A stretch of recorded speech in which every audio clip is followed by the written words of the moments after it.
Russia. You have the floor.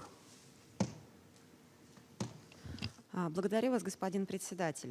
Thank you, Mr. President.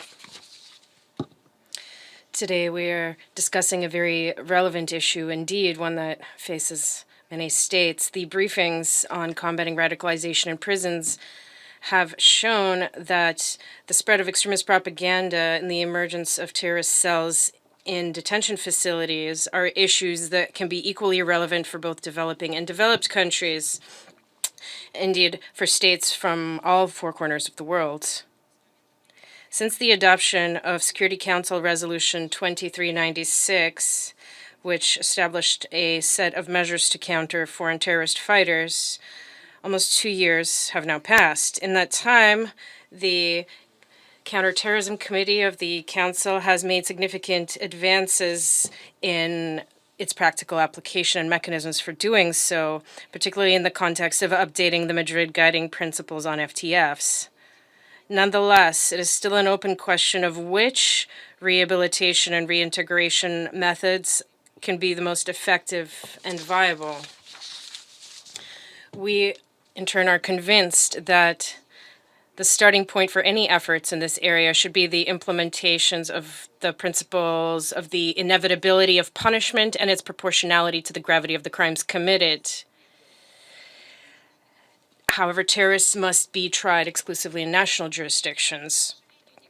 Unfortunately, some countries, primarily European ones, prefer to distance themselves from addressing the issue of ensuring accountability for their own citizens who fought on the side of terrorists in Syria and Iraq. Statements about the importance of ensuring human rights standards in jails and the participation of civil society in the de-radicalization of terrorists sound particularly cynical when those terrorists being referred to are located abroad.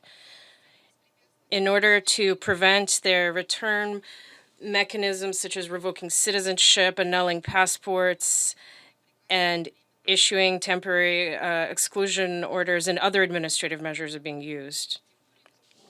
It is all the more outrageous when human rights defenders refuse to repatriate innocent children of terrorists, justifying this with potential threats to national security. The expectation seems to be that the authorities of Syria and Iraq have more resources to ensure the safety, justice, and guardianship for juvenile foreign citizens. Let me also once again recall that the rehabilitation of former FTFs should be carried out within penitentiary institutions and following detainees' release, but never as an alternative to their criminal prosecution. States bear the responsibility to ensure reliable justice mechanisms are in place. Naturally, this doesn't preclude the possibility, and in some cases, the need for the participation of social workers, psychologists, faith professionals in working with persons convicted for crimes of an extremist and terrorist nature. We are also concerned by the fact that the acute problem of radicalization in prisons is often being used to promote the politicized concept of preventing so-called violent extremism. Instead of eroding the legal foundations for counterterrorism, it would be better to focus on implementing existing international legal instruments to prevent terrorism and combat instigation to terrorist acts, particularly Security Council Resolution 1624. Mr. President, Russia has vast experience in countering the spread of extremist and terrorist propaganda in penitentiary institutions. Work in this area is being carried out in strict compliance with international law and national legislation, in particular when it comes to the protection of human rights, and is based on a comprehensive plan for countering terrorist ideology for 2019-2023. As practice has shown, the very real threat of terrorist indoctrination in prisons comes not only from persons serving sentences for crimes of a terrorist and extremist nature. Thus, in Russian penitentiary institutions, we have encountered a problem where the ideas of radical pseudo-religious movements are being spread by convicts of a foreign origin who have been convicted for crimes that are unrelated to terrorism and extremism. Thus, they don't immediately end up on the radar of law enforcement agencies as potential terrorist recruiters.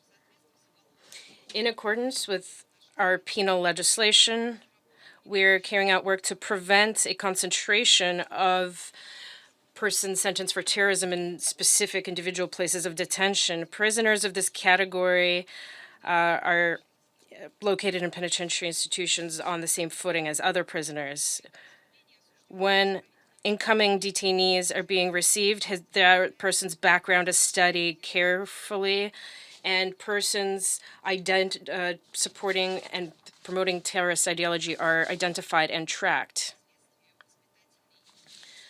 The next step is for psychological and other services to develop individual targeted plans that take into account the personal characteristics of the criminal and the gravity of the crime committed.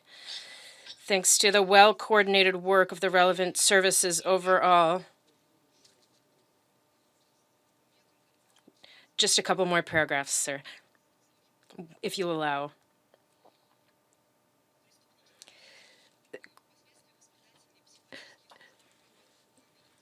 Individually targeted plans are then developed by psychological and other relevant services that take into account the personal characteristics of the criminal and the gravity of the crime committed. Thanks to the well-coordinated work of relevant services, overall, we are successful in terms of the timely identification of attempts to recruit into terrorist organizations and countering those attempts. In order to ensure the right to freedom of conscience and freedom of faith, our federal penitentiary service actively cooperates with representatives of traditional religious confessions in the country. All territorial branches of the penitentiary systems have special persons in place to work with persons of faith who also carry out preventative work in this area. Representatives of religious movements take part in conversations with detainees of various confessions. And the main goal of this is to push followers of the ideology of violence to doubt the veracity of the ideas that they promote, ideas that are often based on lack of knowledge or misinterpretation of dogmas of faith. Mr. President, Russian specialized agencies have set up effective cooperation with their foreign partners on certain issues of countering terrorist and extremist organizations in penitentiary institutions.